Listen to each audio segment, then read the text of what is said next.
You don't think you will ever change and write books that incorporate white lives into them substantially?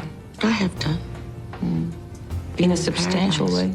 You can't understand how powerfully racist that question is, can you? Because you could never ask a white author, when are you going to write about black people? Whether he did or not, or she did or not. Even the inquiry comes from a position of being in the center. And being used to being in the center. And being used to being in the center. And saying, you know, is it ever possible that you will enter the mainstream? It's inconceivable that where I already am is the mainstream.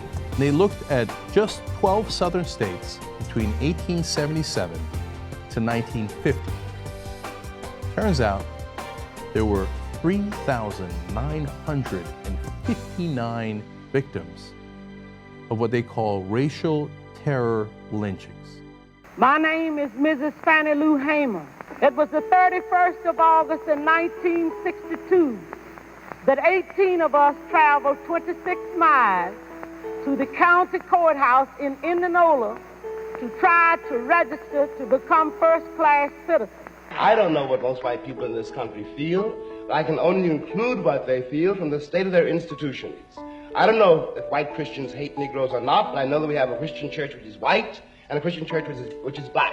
I know, as Malcolm X once put it, that the most segregated hour in American life is high noon on Sunday. That says a great deal for me about a Christian nation. It means that I can't afford to trust most white Christians and certainly cannot trust the Christian church. I don't know whether the labor unions and their bosses really hate me. That doesn't matter, but I know I'm not in their unions. I don't know if the real estate lobby is anything against black people, but I know the real estate lobbies keep me in the ghetto.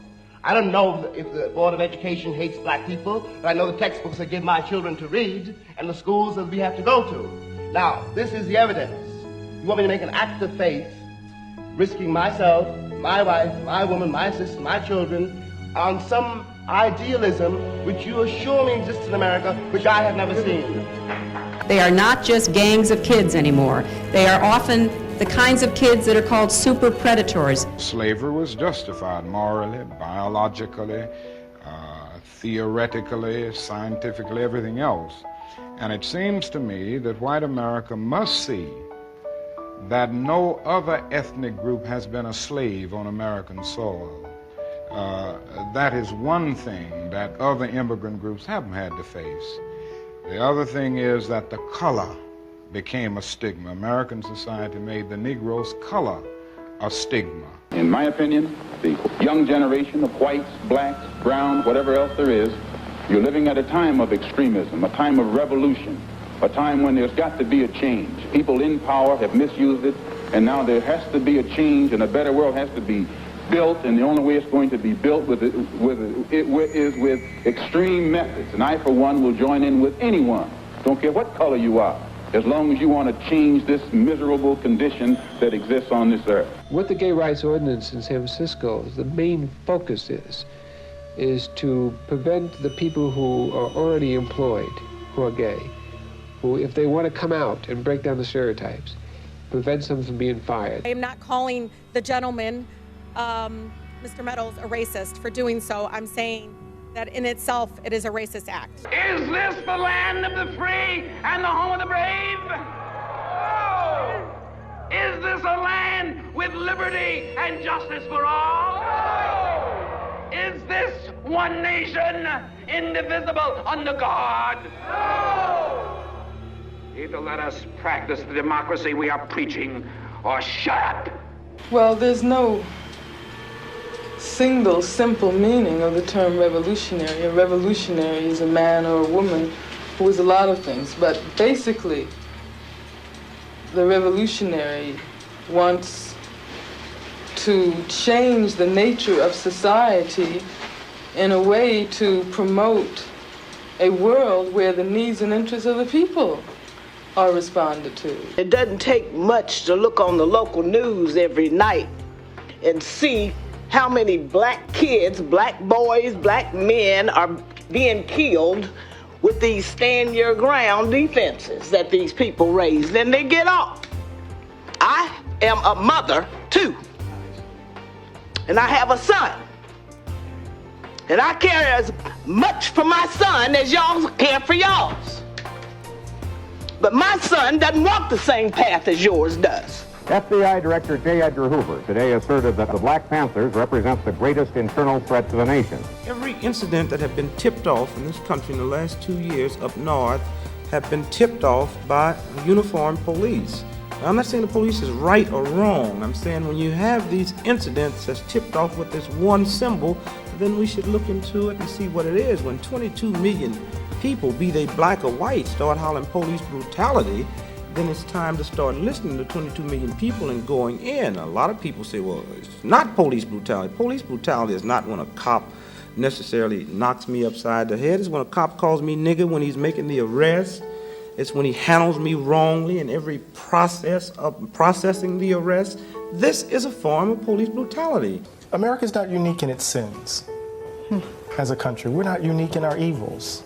I think where we may be singular is our refusal to acknowledge them. And the legends and myths we tell about our inherent, goodness to hide and cover and conceal so that we can maintain a kind of willful ignorance that protects our innocence. I've had the privilege of growing up in a tradition that didn't believe in the myths and the legends because we had to bear the brunt of them. Republicans in February blocked Senator Bernie Sanders' bill to provide $21 billion in medical and other benefits for veterans.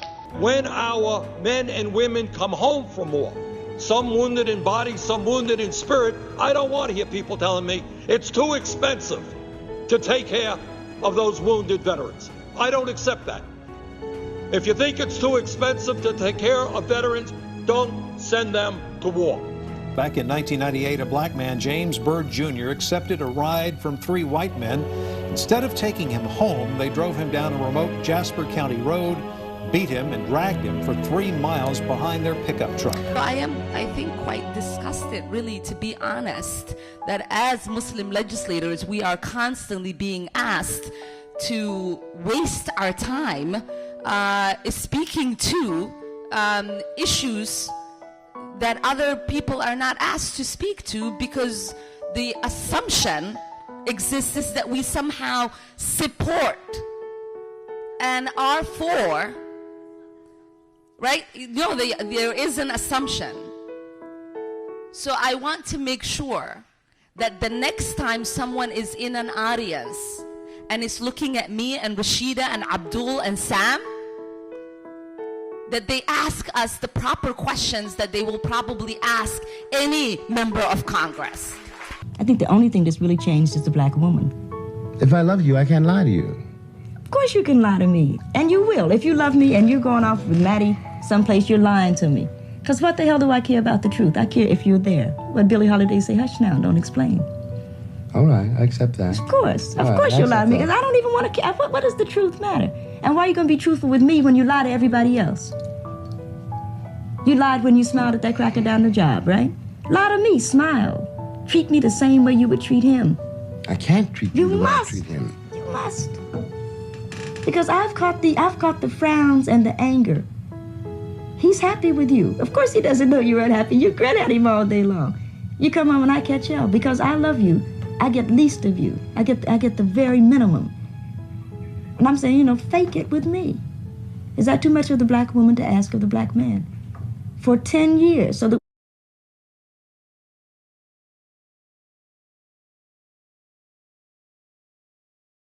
All right, I think we're good now. What's the word? What's happening? How y'all feeling? We live? Are we live? We live. Live in full effect.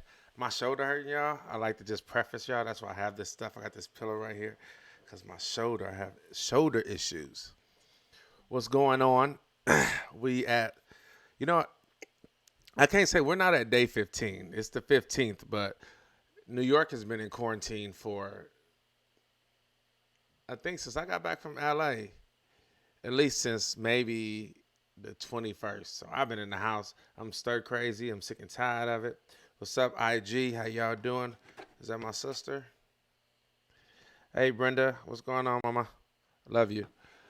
So let's a couple things I want to talk about. I don't know if you guys saw the title, but the title reads, Reality has endorsed Bernie Sanders. Now, this comes from an article. Let me take y'all there right quick so you can see what I'm talking about. This comes from an article from a Princeton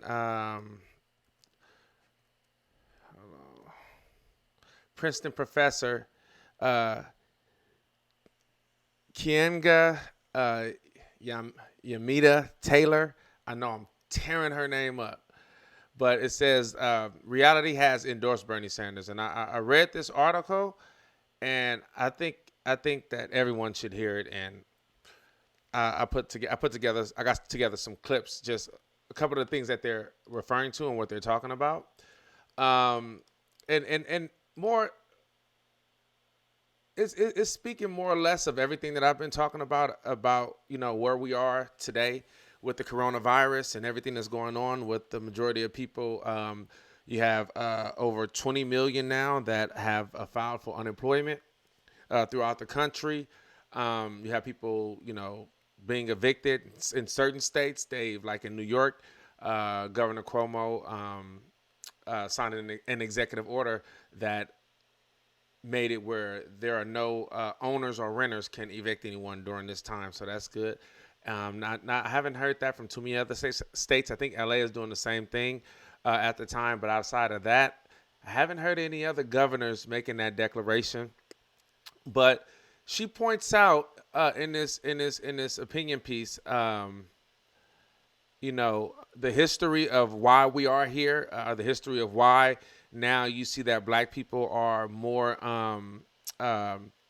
predisposed because of health issues and things like that, are just the uniquely disenfranchised are always affected more when it comes to any type of epidemic, poorness, or anything like that.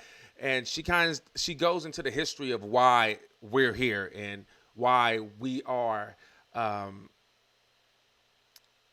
still the disenfranchised, and how the news media manufacture consent and kind of pit the poor against each other to, whether it's white privilege saying, well, I'm white, and so that black person trying to take your job, or he gonna do this to you, or that Mexican over there trying to take your job, and so then your energy goes over there, not knowing that these corporations are the ones that are gutting you dry and that are manipulating legislation and influencing legislation where they then get the big cut of the deal, And for example, who wouldn't think in their right mind that, $15 isn't even a minimum, a livable wage, but it's definitely a start in the right direction. Who could possibly argue against that? Corporations. Hillary did in 2015 before Bernie pushed her left. Biden is on board now, but he wasn't with it before as well. So as I read the article, I thought it was something good to read and think about. You know what I'm saying? So, but first off, while we're doing this, just let me let y'all go ahead and hit the subscribe button, follow us, hit the notification bell, share this with your friend. Like I said, I'm on like day 22, so I'm just chilling. I got a beer, drinking. I ain't even on myself yet. I got a beer, so I'm drinking as I'm talking. So if I stutter a little bit, excuse me. Who I got on IG? What's up? Texas too. Okay, Texas too. That's good. So Texas as well. They have a ordinance where they are making sure that renters are not evicting people during this time. And I know Texas, they are. Hold on, I'm looking. Show y'all what I'm looking at. These are the statistics for the corona crisis right now. In Texas, you have 364. They're just now starting, I think, to move up, but they're doing a good job. I think a lot of people were able to get, a lot of states were able to get out, California being one of them as well, because that's one of the bigger states. And now you see Texas as well, because California right now is at 790. That's what 2,500 people affected. So they were able to get in early. Unfortunately, New York wasn't. You look at us, we're about to hit 1,200 by tomorrow. We'll have 12,000 people that have died from the coronavirus. Just overnight, we reached 752 more deaths plus. So it's probably a little more than that. But, 300, not to try to sneeze on 364 people. That's 364 people that aren't having, that are having a terrible month. And for some, probably one of the worst months they've ever had in their life because they lost a loved one. So I don't want to look at low numbers to like minimize what people are going through. And I think that's one of the bigger parts of this entire issue, and also one of the reasons why I want to read this article, because it's empathetic, and it talks about the fact that right now we're in this epidemic, and everyone to a certain degree, well, not to a certain degree, they're very empathetic. They understand because we're all going through it, right? We're all going through this thing together. That's what we've always been saying. Let me just move this. We're all, it's my pillows. I'm gonna have to just deal with my shoulder hurting. But we're all going through it together, right? So the thing that we're going through, people losing their jobs, people being evicted from their homes, people having high anxiety, people, suicide rate, things like that, people becoming homeless. Like, we have that certain empathy because we're all collectively going through it. But if we call this an epidemic, and it is, because it's affecting the majority of us, what about the people that this affects every day? Every day there's a circumstance that affects someone and affects someone in a way where they then have to leave their home, or they get evicted, or they lose their job, and there's no safety nets for those people. You know what I mean? And I think that we have to make sure that we don't go back, because it's easy. It will be easy to go back to what's comfortable for us. You know what I'm saying? There's no more arguing on how we're going to pay for something. There's no more arguing. If you hear people, Republicans, Democrats, arguing on how we're going to pay for Medicare, how we're going to pay for free college and this and that, no, it's bullshit. No, it's political, because we was able to all of a sudden, within 72 hours, get a bill passed that gave $2.2 to $6 trillion, and they're doing they call it the fourth phase. That's going to give, I think, another 2 or something trillion. No one's asking where it's going to come from, because they can make it happen. It's just what's politically feasible and what will help them out, more than likely based on who their donors are. If their donors aren't with it, we can't pay for it. If their donors with it, we make it happen. Military industrial complex, pharmaceutical industrial complex, healthcare industrial complex. You pay the highest rates in America. There's no way that you can get that insulin I forgot the name of that pill that helps with AIDS, like prevents AIDS. That pill is $800 here, but you can go to what's the country down under? Damn. You can go to Australia, and it's $10 a pill. You know what I mean? And they what they try to say, because there's a patent here, so other people can't. The reason why they would make a patent here where you can only get the original, how a lot of times when you get prescription drugs, they'll have like the generic brand. You can't make a generic brand here because they've passed legislation to make that possible, where people can bulk out. That's just like a monopoly. We have laws against that, obviously not. But that's kind of the thing that I've been pushing since this has been going on, is that, looking at the parallels, like right now we see what's going on and we understand because we're going through it. We're all going through it together, and we have that empathy. But there's people that have circumstances in their life that they can't help, and it just happens to them every day. And there's no security blanket. There's no help for them. They just have to work it out. Or we just say, that person is there because he's on drugs, or that person is there because he didn't do something right, versus, this is something that just happened and they had no control over. That's kind of that's where I want us to be. We need to make sure that we're there. And that's what we need to be pushing, to make sure that we have a security blanket where everyone, every American, Joe Biden said this the other day, and like I told you yesterday, I don't believe he say. He gonna have to show me. He can't lie to me no more. He done lied way too many times for me to believe anything he say. But he said, we need to make sure that there's a safety net for everyone, because this epidemic exposed the vulnerability of our healthcare system. For the people that didn't know, Bernie knew. It's so interesting how so many people now, all these pundits are saying, Bernie was right. Bernie was right. Yeah, of course they're going to say that now after he dropped out. Bernie was right. You know why they didn't want Bernie in? Because Bernie was right. And Bernie was going to tax their ass. Those pundits, they make over $1 million a year. They're a part of that tax bracket that will then pay for universal health care. Will then have, raise their tax to pay for college tuition. FDR, back in the day, FDR taxed the rich, the 1%, or was it 10% back then? He taxed the rich 60%. They only brought 40% home. It was when in the 80s when Ronald Reagan changed it. It was at 70% that they were being taxed. He changed it from 70 to 28% in the 80s when he came into office. And then you start to see production go here. And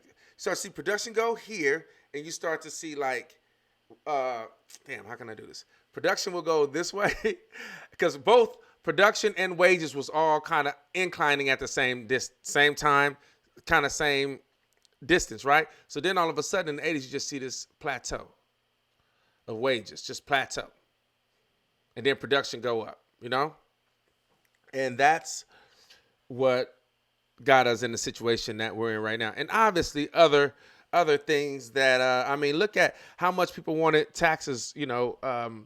George H.W. Bush raised taxes and they voted his ass out of office in 92. So we think that's supposed to be one of the most progressive states, Washington, don't even have a state tax.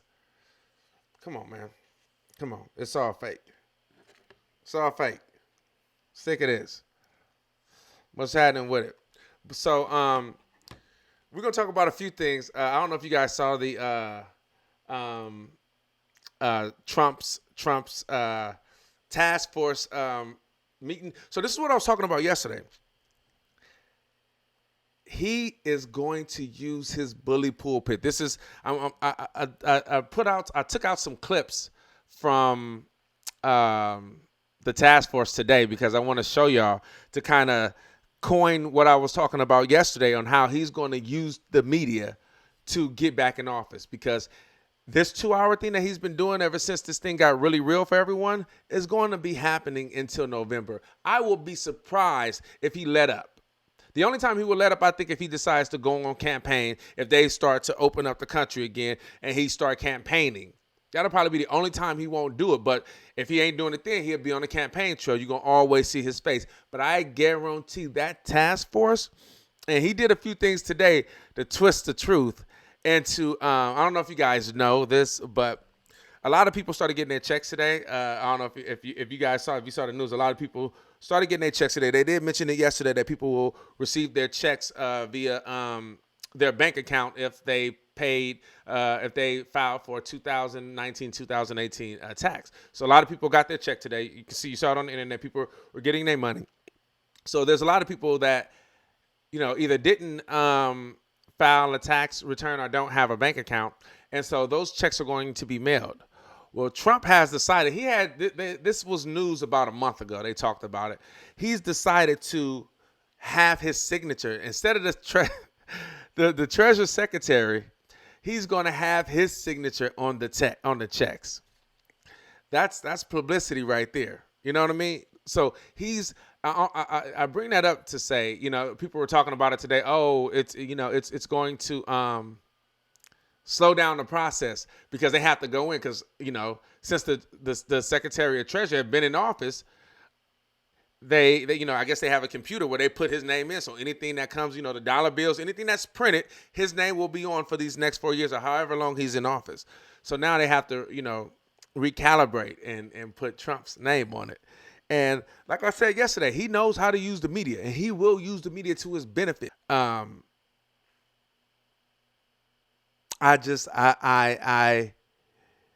only movement that I feel like Biden would have, because he doesn't have a movement. There's no one energizers that are energetic that wants to see Biden make it and win.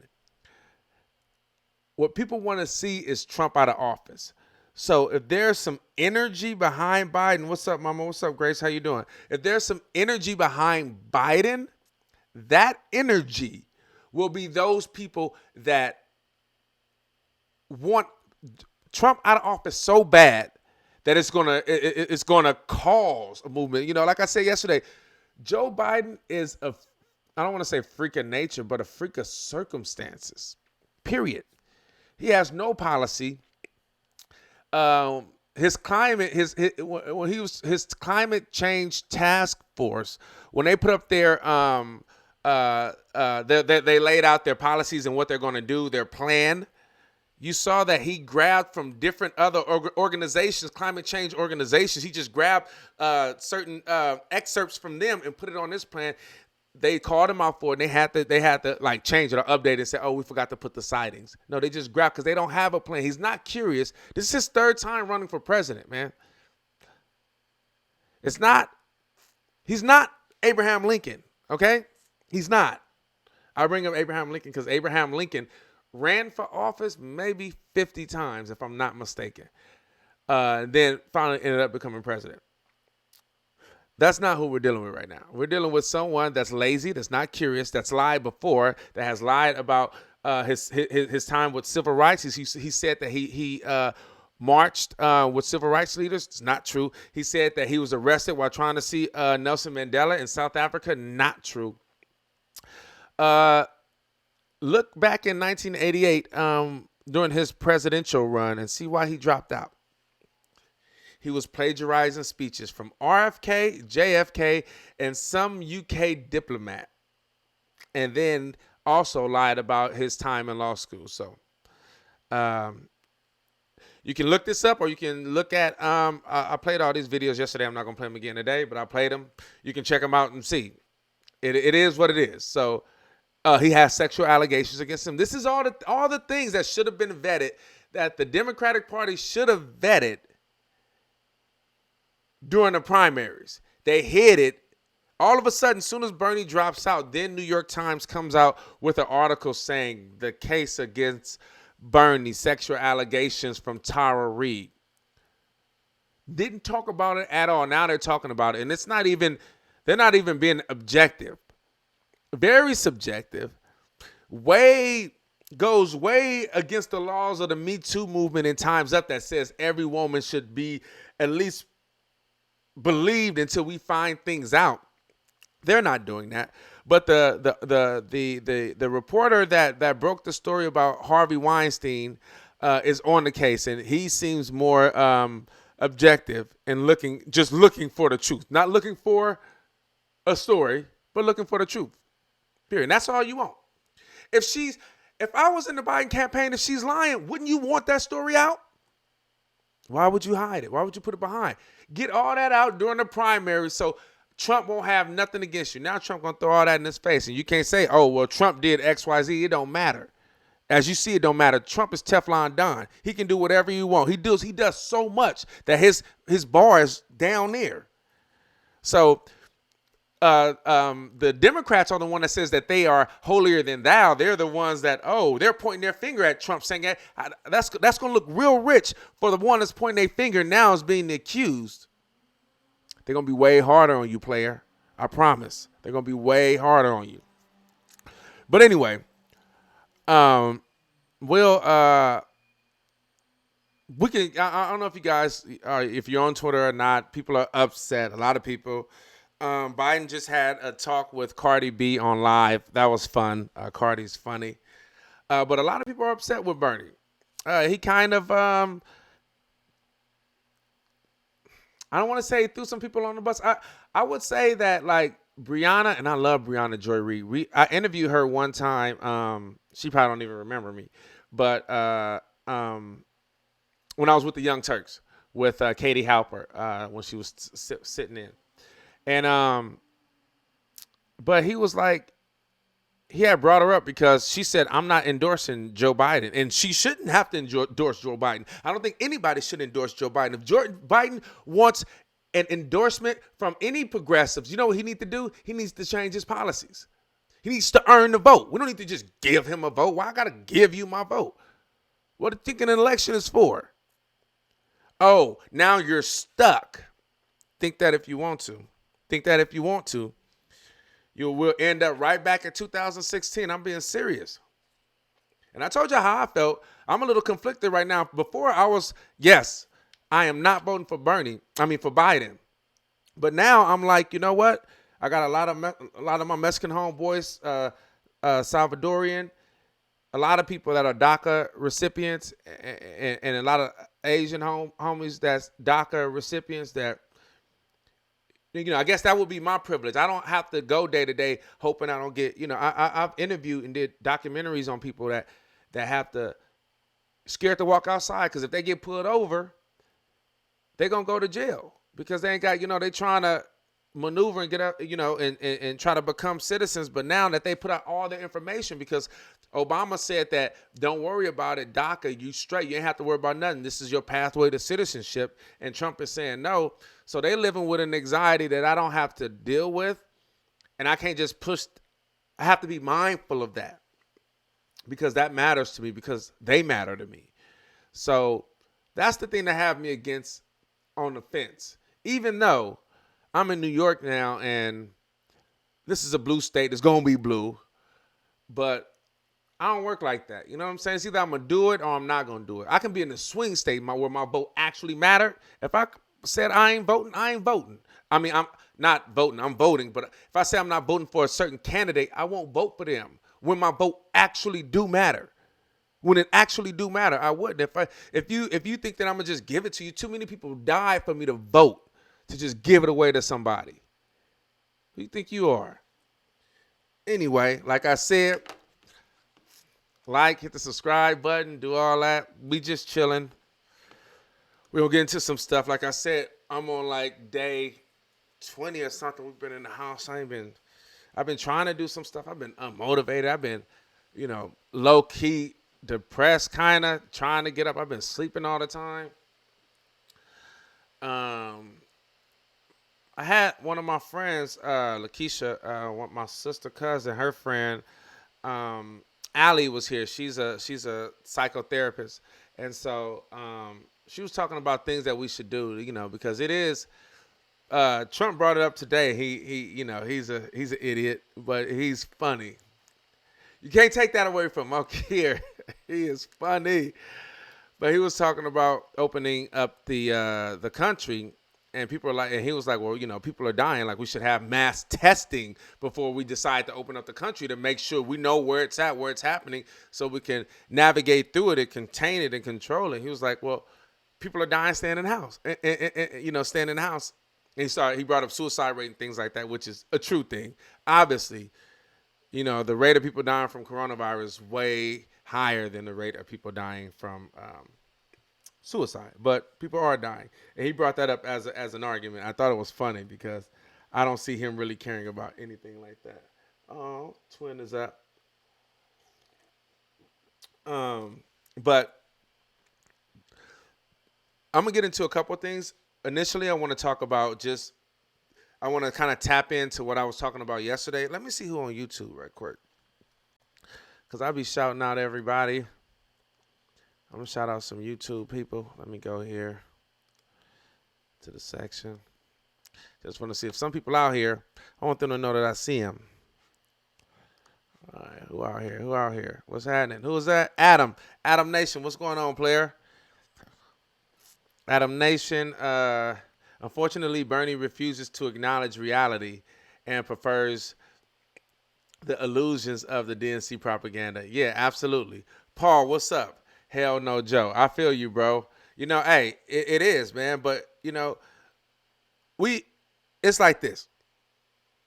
And hopefully this land, I don't know if this can land with some people, but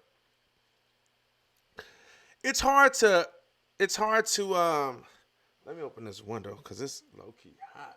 Oh, it is.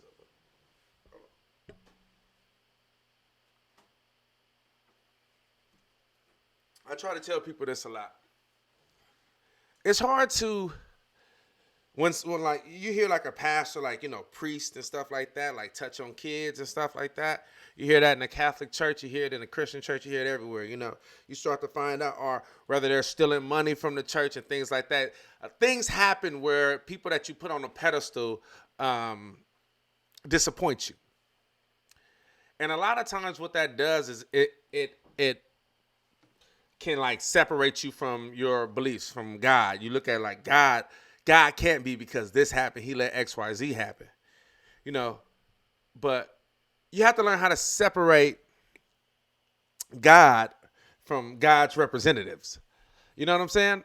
God gave you a free will, so he's not controlling what you decide to do. So we have to learn how to, okay, he was manipulating. There's bad people in the world, and those happen. So when people do things in like the name of whoever, God, Allah, Yahweh, I don't know what other gods it is, names. It's only one God, right? But whatever the names are, that's not God. That's like their representatives. But, you know, unfortunately, people don't look at it like that. But I only bring that up to say this is a movement. Bernie Sanders represented the movement, but the movement is bigger than one person, period, point blank. The movement is bigger than one person. So because Bernie dropped out and he wants to, and this is not a surprise to us. Bernie said it out the gate. We all know, even though you can know a whole lot of things. You think about one of your family members died from, like, you know, they have cancer, and then when they die, that shit still hurt, like you just found out. You can know a lot of things, and then when it happens, it just stings a little bit. So we knew the whole time that he was going to support Biden. Obviously, we all thought that he was going to win, but we knew that he was going to support Biden. But when he did it, it stung a little bit. You know what I mean? Because people, it wasn't just, oh, I want this person to win. People loved him. It was emotional. People were attached to him. He cared. He didn't lie. They believed in him. So a lot of them are hurting. A lot of them are speaking out. A lot of them, you know, calling them scared. And I told y'all out the gate that I felt like he needed to be more aggressive. I felt like he needed to call Biden out on this bullshit, and he never did. He needed to call him out on this history, on him lying. That's what he did. He got it. That's what a campaign does. I know that's your friend. He should have stopped saying that every time before he say something. Oh, my friend Joe Biden. Yes, me and Joe can win. Come on, man. What you doing? We over here. Y'all got to start gang banging a little bit. Blood and cripping. Nah, we over here, homie. Our enemies, you know. Saying really blood and cripping like they used to do back in the day. Now it's just, if you're an enemy, you're an enemy. People hang out. I don't even know why I'm going into those politics. He should have did a flying ninja kick across the debate stage. I hear you, Paul. Let me see who on Facebook, too. So while I'm out here shouting people out. Just want to see who on Facebook. Like I said, y'all, follow me. Hit the subscribe button. You know what I'm saying?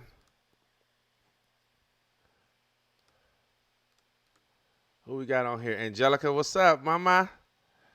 Abraham, what's up, pimpin'? What up, player? That's Abraham is he's a guy that I went to Africa with Abraham, actually. But we went to church together in LA. But we went to Ghana together. What's up, bro? How you feeling, man?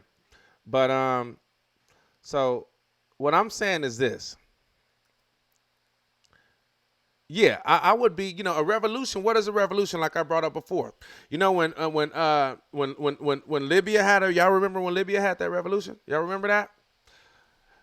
Was that nice? Was that fun? Did that look sweet? Was they trying to get along with the government? What happened?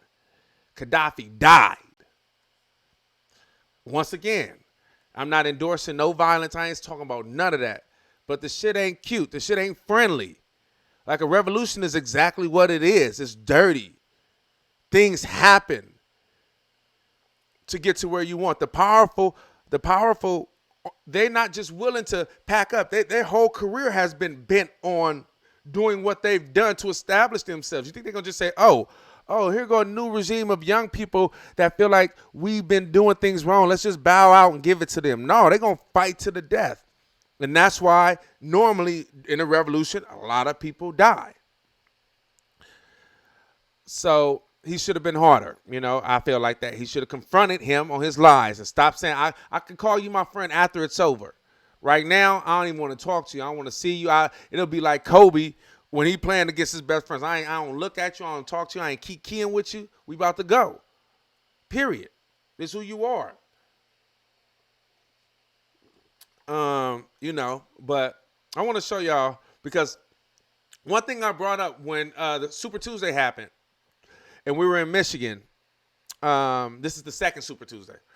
And I was at the Bernie Sanders rally, and I said, a great thing for Bernie Sanders to do right now, if you want to look presidential, is to take a hold of the coronavirus and make it his own. I said, if he do that, he'll show that he's electable once, because remember, that's been the whole argument, that Joe Biden is more electable. He'll show that he's electable, and he'll look presidential. And those Midwest people, those the middle of the lane people, the more moderate Democrats that feels that he's some crazy socialist boogeyman would see. No, he's not. He's just doing what FDR wanted to do. You know what I'm saying? That's it. And but I just want to give myself props, because this is what I said when I said it. That's why we need Jordan, to make sure that we have Jordan in Arizona. But we were talking this morning, we were talking about Bernie. And there's a few things I feel like that he should grab a hold of. And one of them is the coronavirus. The coronavirus is a pandemic. We have a president that doesn't want to talk about it. He lies about it. He would rather keep Americans on the ship than bring them here so that our numbers can stay down. This is how he thinks. So people have anxiety about this. They don't know what's going on. You got schools in New York that's is closing down for next week. You have schools in California already closed down. In Washington, this is going on. It's about to get worse way before it get better. I feel like this is a time for Bernie Sanders to take a hold of this opportunity, take a hold of the coronavirus, the same way that Obama took a hold of the housing crisis. You remember when Biden and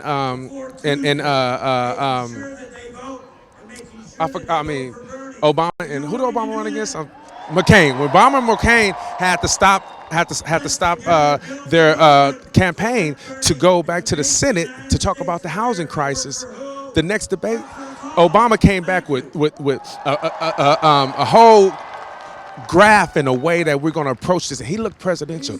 This is a great opportunity for Biden to take a hold of this coronavirus, to allow all the information to come through him, to allow all the updates to come through him, to grab a hold of this and show that he's presidential, show that he's election. Take a hold of this, since people do not, it's a consensus. People think the president is lying, and they don't trust him, and they don't know what's going to happen. They're fearful right now. This is a perfect opportunity for Bernie to take a hold of this crisis and take it as his own, and have all the information come from him, all the updates come from him through his campaign.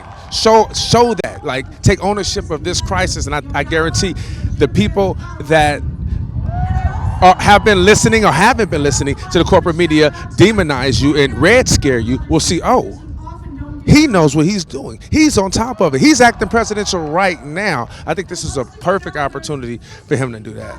And also, I think we were talking about just the fact that if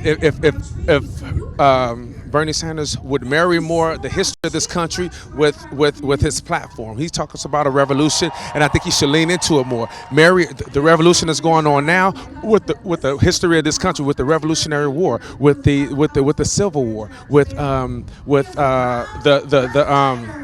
the New Deal, with civil rights. Like, all those were revolutions that brought us to where we are, that allowed us to push forward. It's always been a revolution. So if he could marry the history of this country with the campaign and say, no, this is who we are. This is who we are. This revolution, yes, it's a revolution because America is a revolution. You know what I'm saying? The colonizers, because America is a revolution. What? Sure, I haven't seen that since I did. I forgot how that sounds real good. I'll probably show y'all that again.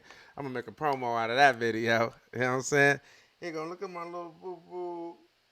Come here, twin. This is twin, y'all, who haven't seen him. Show everybody. He just kicking it right behind me.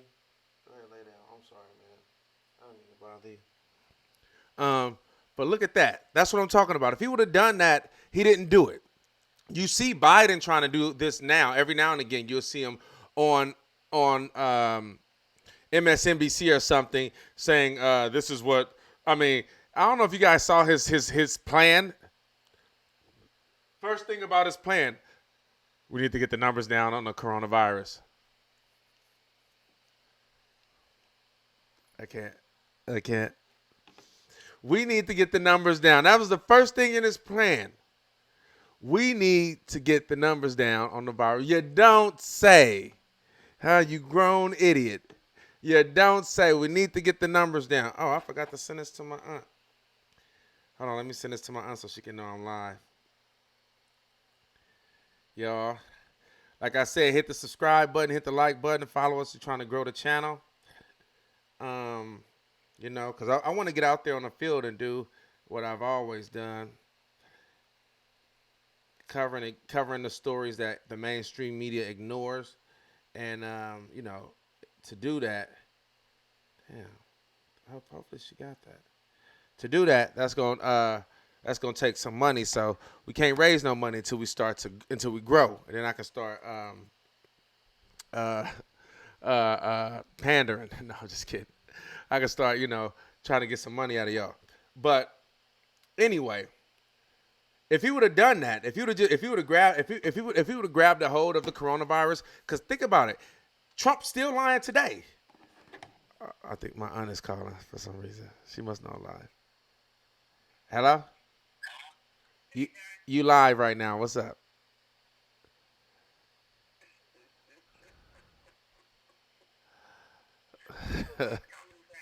You just calling me back? Okay, I'm gonna call. I just text you the link to the live. I literally just text you right now. I was like, oh, I forgot to text my aunt the link, and I just text you. You called me. I thought you was watching. Go ahead and watch. I'll call you when I'm done though. Okay. All right, love you. Bye. So anyway, if he would have done that, he would have been ahead of the curve. Because that's what Biden is doing right now. And this, hold on, I'm gonna find this article because I want you to know how laughable this is. I think it was with the New York Times or the Washington Post. Biden's, he wrote an op-ed. Biden on coronavirus. He wrote an op-ed. I think it was either combat the coronavirus. Who was Joe Biden? Oh, come on now. Get out of here. New York Times, Biden and Trump speaks. No, okay, that's not what we want. Let's see. Coronavirus. Biden believes that we must spend whatever it takes to, public health. Oh, this is another thing. I want to get into that, too, what he talks about. I mean, listen, it's draining to even read this stuff because he's so just uncurious. He's such a uncurious candidate. That's why you always catch him lying. That's why you always catch him plagiarizing, because he's lazy. He just feels like, that's white privilege right there. When you feel like you ain't got to do nothing, you can just win. That's a part of it, right? That's how he feels. He can just do that and win. That's why this is his third time running for president. Every time he had to drop out for something stupid he did. In '88, it was him plagiarizing speeches and lying about his time in law school. And then in 2007, 2008, when he ran, then it was him saying what he said about Obama. He's the first black, clean. Really? Martin Luther King wasn't clean, black. Jesse Jackson ran for president. He wasn't clean, articulate, and black. He was saying this is the reason why Obama was getting the notoriety and stuff, like, because all of a sudden, because, niggas can't speak. So they're so surprised that they found one that can, because we such an ain't shit ass race that we're so mesmerized by this guy, not because of his policies, but because he speaks in a way they aspire to speak. That's what he said. Okay, how y'all feel? I know my aunt watching this right now. You're lying, Ty. You're lying. That's what he said, though. Matter of fact, just so I know she watching, I'm gonna go ahead and put this up, because she always trying to tell me that, I need to see it, because you just be exaggerating. Let me see. Biden on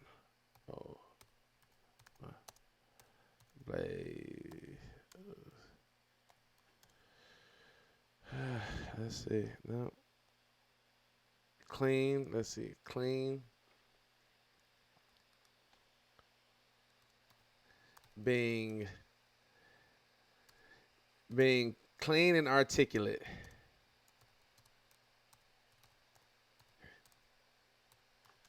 I know I didn't spell that right. Come on, Blaze. Oh, here it is right here. Just so she can see that I'm not making this up. Let's get into it, because I don't want to just be making stuff up, Mom be getting, she think everything I say, I'm just making up. Here you go. Okay, just context. This is during 2008 when, Joe ran for president in 2008. So this is when they asked him a question about why he felt that, he wasn't even in third place. I forgot the guy that was in third place. The guy that we found he was cheating on his wife, and his wife had cancer. But it was him, Hillary, and Obama. And Obama was moving up, and they asked how did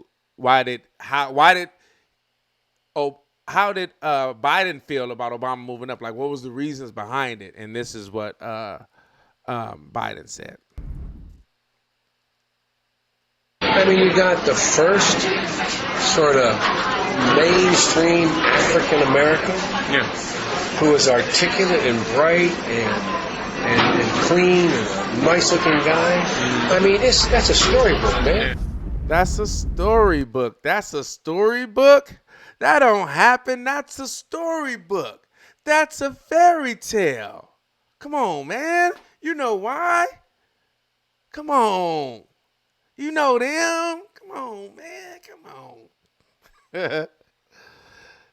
But that's our Democratic nominee.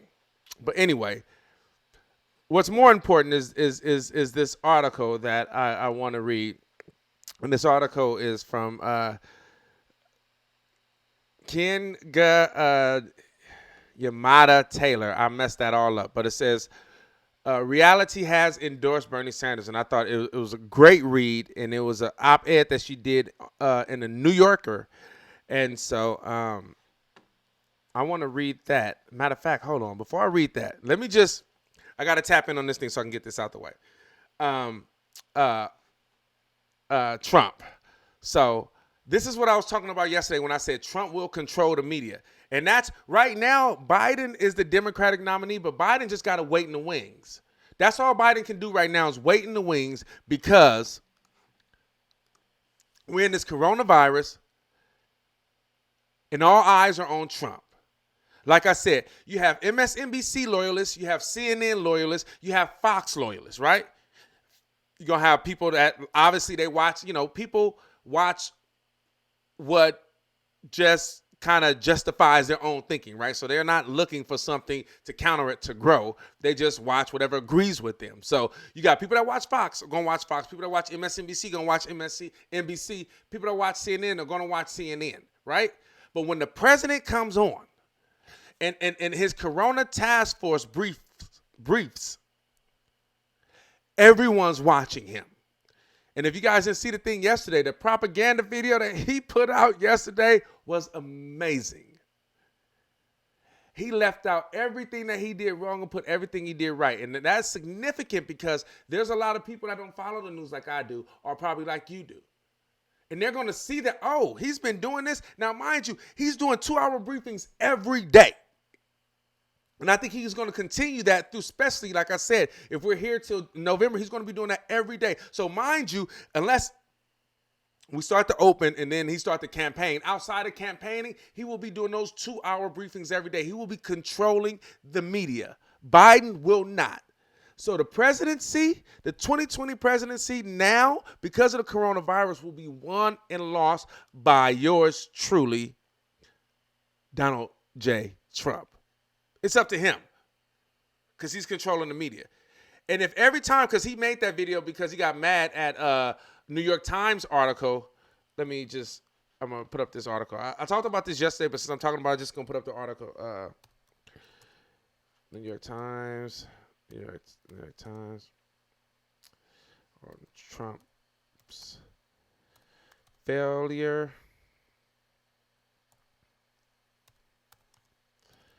Corona.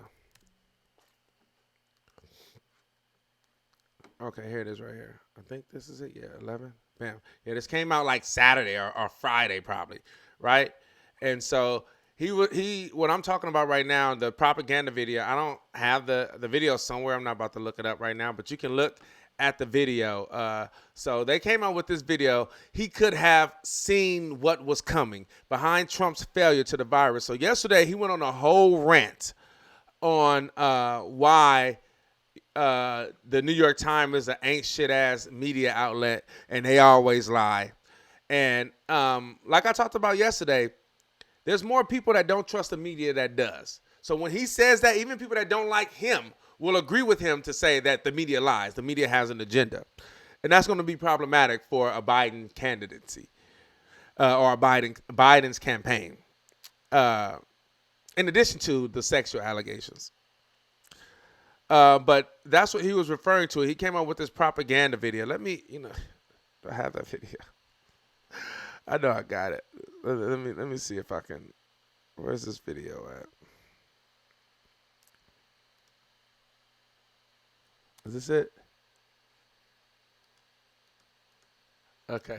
I'm gonna just show y'all again. I'm gonna assume people that's here right now may not have watched it. I'll just assume that y'all haven't. I'm just setting this all up. Hopefully, yeah, okay, y'all can see me. I'm just adjusting this so it won't look crazy when it comes up. I am going to show y'all this video right quick since I'm talking about it. You don't want to just talk about it. Now, I feel almost kind of pressured to do it because I know my aunt's watching and I need to make sure I can't just be saying stuff and she like, that didn't happen. You didn't say that time. But then I saw it. I love her to death. That's my baby.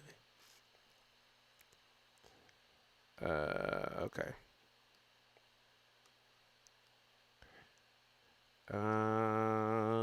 Yes. All right. So this is him. It's a little. I'm gonna just go to the video because at the beginning he's just talking about why he's upset with I don't want to get into it. I talked about this yesterday. You can watch the video. But he's upset, just to give y'all some context, he's upset that the New York Times came out with this article. He's saying that they're lying about it. And so this is the whole reason that I brought up about the media and controlling the narrative. Because it ain't about truth. It's about perception right now.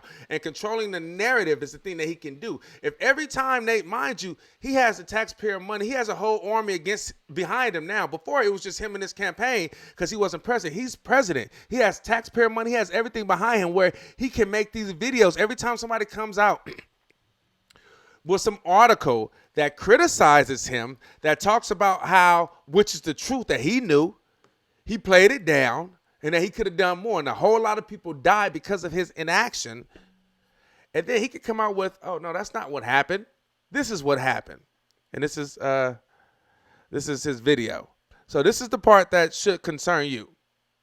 Please, you could put it on. Thank you. People should be more concerned right now with the flu in this country. A lot of people are concerned about the coronavirus because they're hearing a lot of news about it right now. But the reality is, comparing it to the flu, for example, it's not even close to being at that stage. What if it is worse? Is this a moment where maybe countries put politics aside, a little bit of pride aside, and do we have U.S. officials? Should U.S. professionals such as yourself get involved? How worried should Americans be about coronavirus? Coronavirus is not going to cause a major issue in the United States.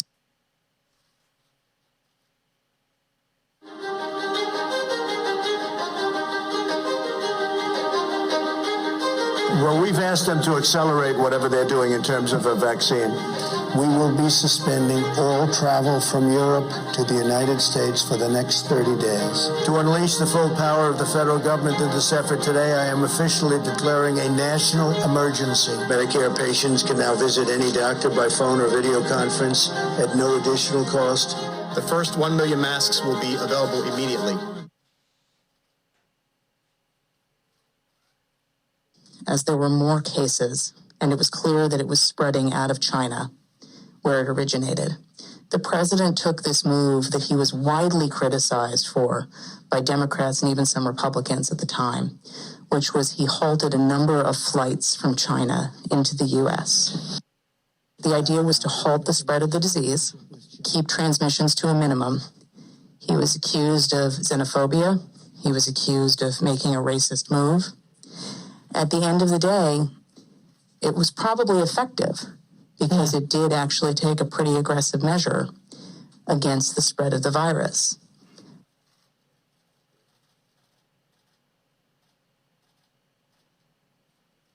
His team is on it. They've been responsive late at night, early in the morning, and they've thus far been doing everything that they can do, and I want to say thank you, and I want to say that I appreciate it. He returns calls. He reaches out. He's been proactive. We got that Mercy ship down here in Los Angeles. That was directly because he sent it down here. 2,000 medical units came to the state of California, these FMS, these field medical stations. And that's been very, very helpful. The president has been outstanding through all this. The vice president's been outstanding. Members of the coronavirus task force, very responsive. We had asked if we could have, New Jersey could have access to a piece of the beds that are on the USNS Comfort, and the president came back, called me a short few minutes before I walked in here to say indeed they would grant that to New Jersey. So that's a big step for us in addition to all the other capacity. That news is literally hot off the press, and I thank the president and vice president who are on the call together. President Trump approved Arizona's request for a presidential major disaster declaration. I want to thank the president for a quick turnaround. We requested this on a Wednesday, and we had approval by Saturday morning. And we are grateful to the administration for their continued support and responsiveness. Well, first of all, I want to thank the president and the vice president for doing a really good job of communicating with all the governors. So we could give you hundreds of clips like that from governors, including Democratic, or Democrat as I call. You see that?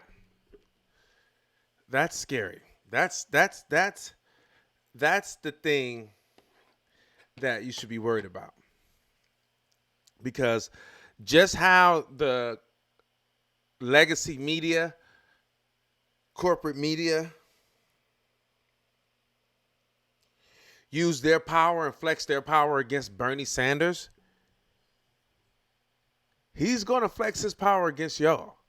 Guaranteed. And everything in there is a lie. I mean, it's not a lie. Obviously, those people said those things. But editing is a beautiful thing. You can paint it to say what you say. Yeah, they said all those things after. I mean, he skipped the entire, you don't see February really. If you look at it, February's not in there. When he was, this ain't it. Oh, it's only 15 people. It's like the common flu. It'll be gone by whatever. None of that's in there. This is what I'm talking about. So that same poison y'all used against Bernie is going to be used against y'all. And I just wanted to highlight that because I brought it up. But what I wanted to get into is him today. So as you all know that a lot of people got their checks, and then we're going to get into the article.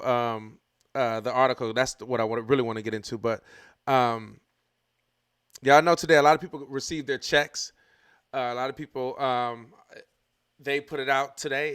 They're kind of streamlining it. They're making it fairly easy. A whole lot of people got their checks today. It's like 17 million people received their checks today. So $1,200. Those are the people that were a part of the stimulus plan. If you had if you filed for a tax in 2019, 2018, and they've even doing better than that. Like they're like, if you didn't file for tax, you can go in, put your bank information, and then they'll send you the check as well. You just go to irs.gov. So a lot of people got their checks today. And I don't know if you guys know, but the people that didn't receive their check that's going to be getting a paper check, he's decided instead of putting the Treasury Secretary's name on there, he's decided to put his name.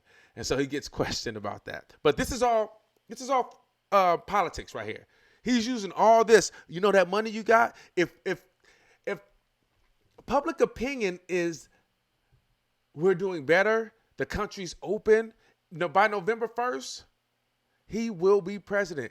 If the idea is Trump got us out of this, yes.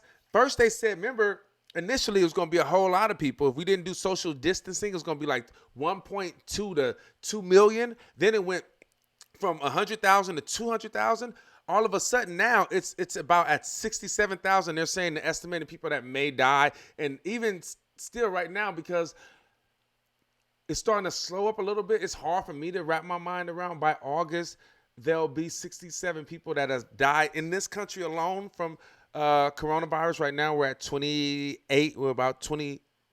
Right now, we are at, just so you guys won't think I'm sitting here guessing, so y'all can see. Right now, we are at 2788 deaths. This is updated all the time. So we're at almost 28,000 deaths. So they say by August that will reach to and I mean, if New York continues to go the way it is, Jesus Christ, maybe so.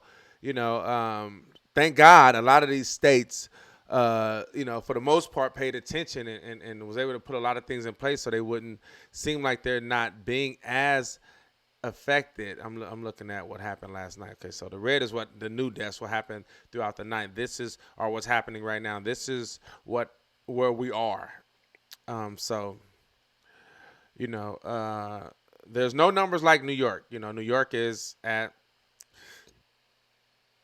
11.5 thousand, which is terrible. And I hate to even say it like that. You know what I'm saying? Without a pause or have some type of empathy, because it's just statistics. It doesn't make them real. One thing would be great. I think, CNN does it sometime where they'll like have people on and talk about people that died. If Trump really wanted to do some stuff, you know what he should do? He should start getting a list and names of everybody and reach out to them and get pictures and stuff, and then just like start having memorials after his thing. He'll get it, like the empathy that he lacks. He doesn't even understand what empathy is. That will get him over the board. If they're recognized, so it wouldn't just be statistics. These people are people's fathers, mothers, and daughters and sons. And I hate the fact that I even, read it off like that. But that's the reality of it. It's like people are going to look at that and say, oh, they were saying this many people were going to die, and then this many people died. So he's doing something. He did something. He got us out of it.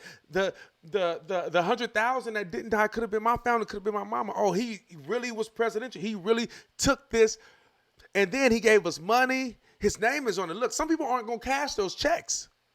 You're going to have people that will not cash those checks because it has Donald Trump's name on it. I guarantee it. Here you go. Please go ahead in the back. Tim Alvia from Channel 9 Australia. There have been calls in our country for Prime Minister Scott Morrison to make funding for That's the wrong WHO one, my bad. conditional on reform. Go ahead, you got me already. Mr. President, why did you have your name added to these coronavirus relief checks? Well, I don't know too much about it, but I understand my name is there. I don't know where they're going, how they're going. I do understand it's not delaying anything, and I'm satisfied with that. I don't imagine it's a big deal. I'm sure people will be very happy to get a big, fat, beautiful check, and my name is on it. Yeah, go ahead, please. Mr. President, Go ahead, please. Presidents never Please. did this. Why are Please. Look, he won't let him talk no Mr. more. President. Dr. Burks just said that Rhode Island is seeing an increase in cases from people that are coming from Boston Here's and the New other York. one. To This the is talking about. organisation. Wanted to get your thoughts on that, and if you had any advice. Right quick before you get into it. Let me just preface this a little bit so you can have some context. Begin playing, remember position. No, we don't want to do that. Okay. So this is, he's talking about, because today he threatened to kind of conclude Congress. I forgot the word that they use, but it's like counseling Congress if they, because, you know, there's a whole lot of judges and stuff are not appointed. It's because he's trying to put in people that shouldn't be judges, that don't even know the law. He's just trying to put them in positions. And so they're like, Democrats are like, no, we're not doing that. And so he's bullying them now. And he also said that, oh, I want to put more money. Oh, he's such a great liar. Because he mirrored these two things. And it's hard for me to kind of articulate until after you see it. But he talks about one thing. And he talks about them stopping him from appointing these people, Democrats. And then he starts talking about more money putting into the stimulus. And he plays it as if the Democrats are stopping that as well. This is the thing that if you don't catch, say, oh, Democrats are stopping. They don't want us to have money. Think about this. Let's go. Please go ahead in the back. Tim Alvia from Channel 9 Australia. There have been calls in our country for Prime Minister Scott Morrison to make funding for WHO conditional on reforms to the organisation. Wanted to get your thoughts on that, and if you had any advice for Mr. Morrison. Look, I feel very badly about the World Health Organization, but it's been a tool of China. It's been, as I say, totally China-centric. You take a look at everything that's happened, they've been wrong. I was all for it at the beginning. What do I know? I walked in, I said, World Health Organization, isn't that wonderful? And then you start to see all the mistakes. They didn't want us to close our borders to China, to Wuhan. Specifically, they didn't want our borders closed. You take a look. Mike was there. We're all there, and they're criticizing me for closing the border. I did that very early. By the way, I did that very early while Nancy Pelosi was trying to have in San Francisco parties in Chinatown because she thought it would be great. She wanted to show that this thing doesn't exist. These are people. I'll tell you, we have some politicians on the other side that don't know what they're doing. If you look at timelines, you got to look at some timelines. But the World Health Organization, just like the World Trade Organization, I'm telling you, I call them, they have been treating the United States for decades so badly, and they've been so in favor of China. China took off when it joined the World Trade Organization because of what's happened. Think of it. They're considered a developing nation, and because they're and we're not. Well, we're a developing nation, too, in my book, okay? We're developing, too.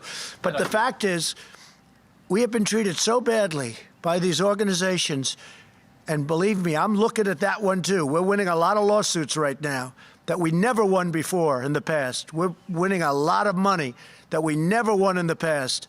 That's with the World Trade. But with the World Health Organization, what's happened there is a disgrace.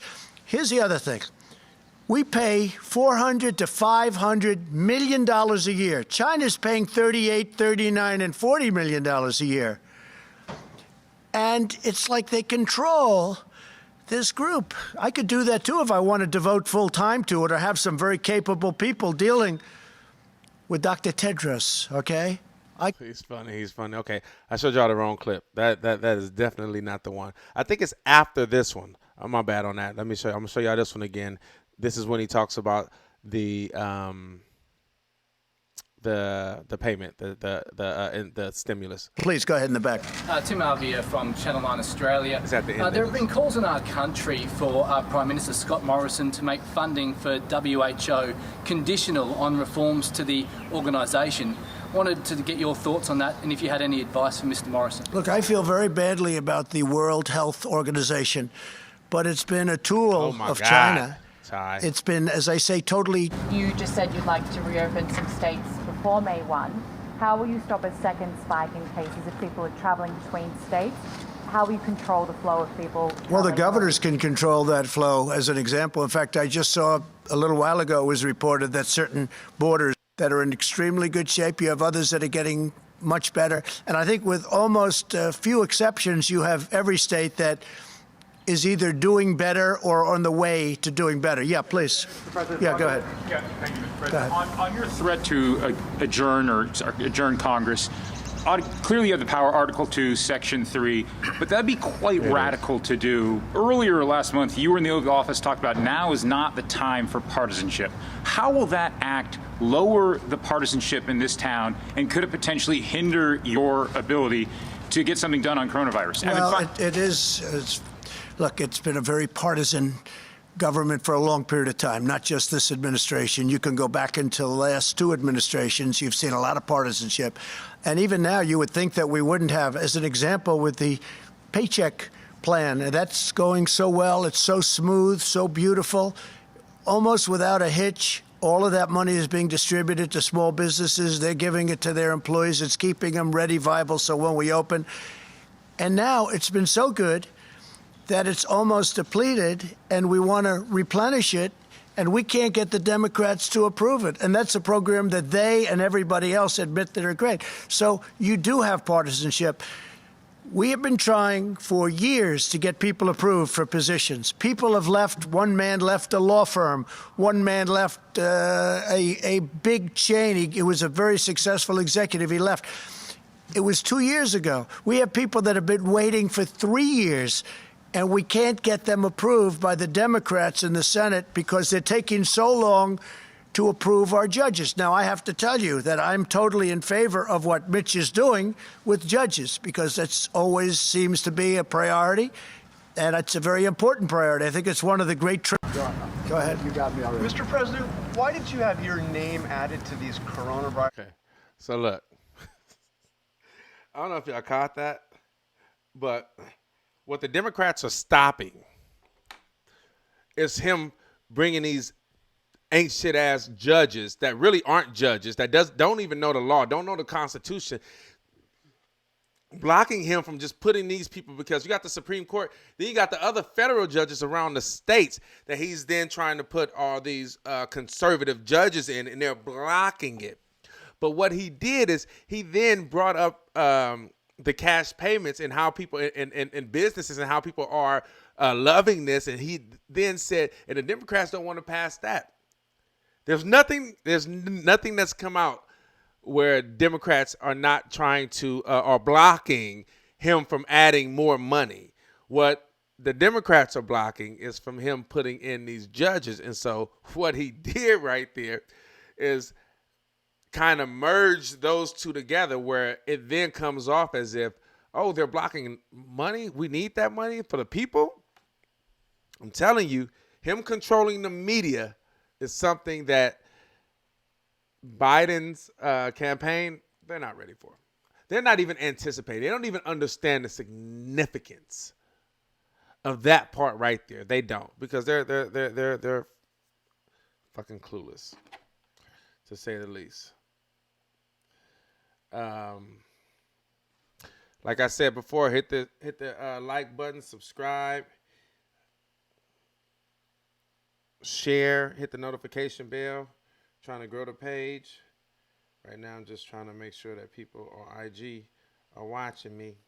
All right, perfect. Got y'all back now. Finally, my phone died for a second. My bad, y'all. Cancel. Close this. Cancel. All right. So finally, what we supposed to have been talking about? See, I be digressing like a mug when I be on here, but let me see who we got. Who out here paying attention to me?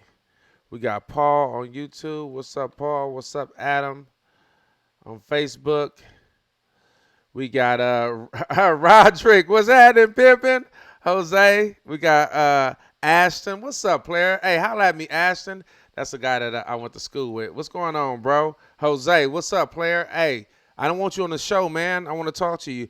Jose, that's a good friend of mine, man. I met him maybe about almost 2 years ago now. I started like volunteering and doing some things at Homeboy Industries. If y'all know, in downtown LA, there's this organization called Homeboy Industries. And so what they do is people that's been in jail, like, time, 20 years, 30 years, they get out, they got tattoos on their face, they trying to get it back together. They help them, they help them, realign themselves with like life and get them jobs. It's a great organization. If you guys haven't heard about Homeboy Industries, check it out. They don't charge them to get tattoos off their face. So this guy, Jose, he's out here and in addition to like helping people, because he's moved up in the organization, and in addition to that, he was a gang member. He's not gang banging no more. He's out there anti-gang, and even y'all know in LA, there's been in the past and still kind of where the racial tension between blacks and Mexicans. He's doing things to counter that. He's doing a lot of good work in LA when it comes to gangs, and that's my dude. I love him to death. We got to link up, bro. I want you on the show for sure. But let me go back to initially this article that I want to read and we're going to talk about, because I think everyone should read it. And since I don't know if you're going to read it, I'm going to read it for you. And it's called The Reality Has Endorsed Bernie Sanders. And it's by Kinga Yamata Taylor. And she's a Princeton African-American Studies, a Princeton teacher. Right here, if you guys see her. Yeah, she's American academics and writer. She's an assistant professor of African-American Studies at Princeton University. If that wasn't a good picture, this is who she is right here. She wrote this article, op-ed, on the New Yorker. I think it's a great read. And so we'll get into it. It breaks down where we are, why we are. So let me make sure that, okay, they can see it. Okay. So the debate over the role of mind you, I don't know if y'all know. I don't know if I brought this up before. I think I bring it up all the time because I'm hella insecure about my reading, but I'm dyslexic.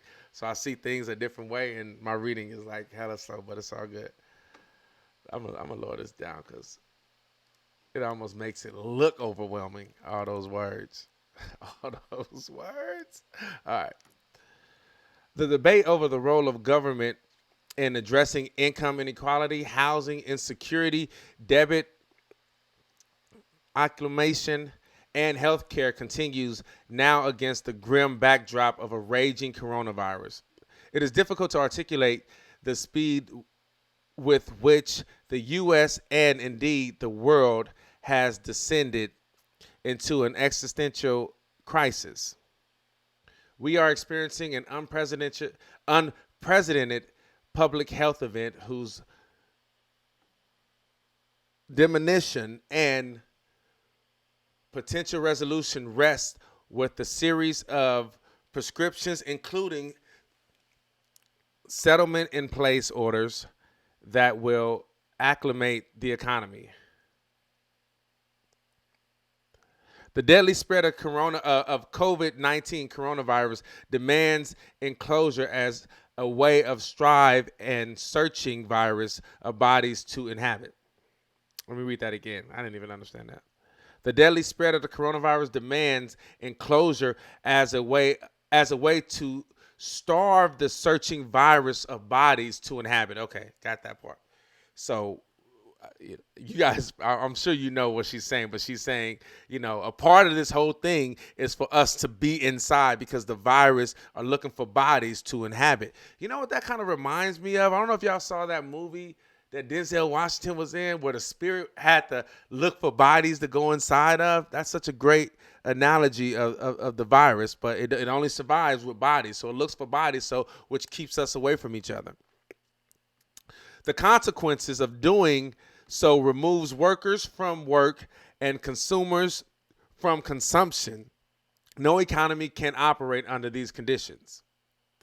American life has been suddenly and dramatically upended, and when things are turned upside down, the bottom is brought to the surface and exposed to the light.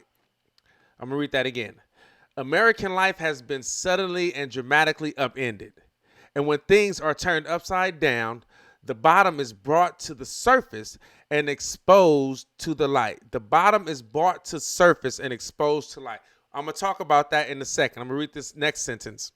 I have read this already, and this is going to the things that I want to talk about. In 2005, Hurricane Katrina and its aftermath ravaged the Gulf Coast. It, too, provided a deeper look into the darkness of U.S. inequality.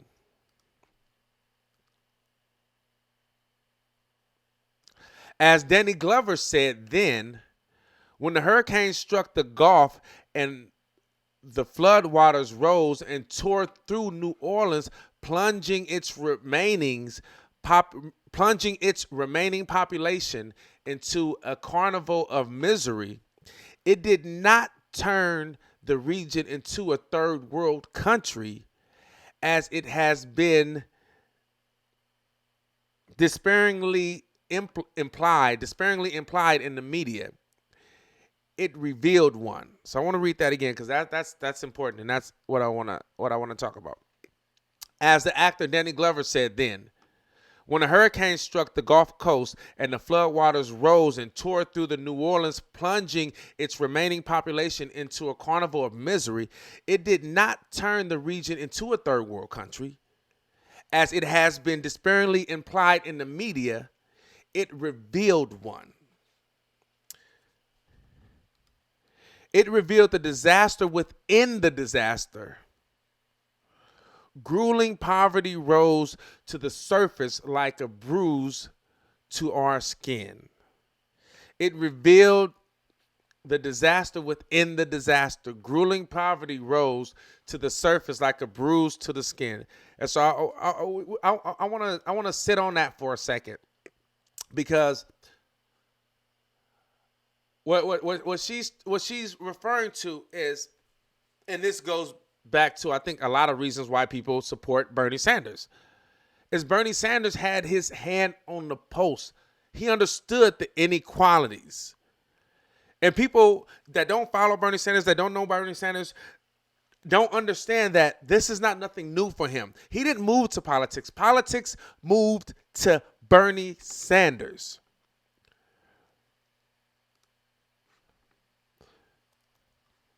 And just to show you, this is the sidebar. Mr. Chairman, let me begin with a profound remark. 2 + 2 equals 4. I'm sorry.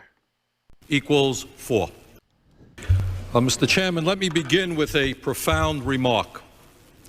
2 + 2 equals 4. In other words, there is a logical and rational process called cause and effect.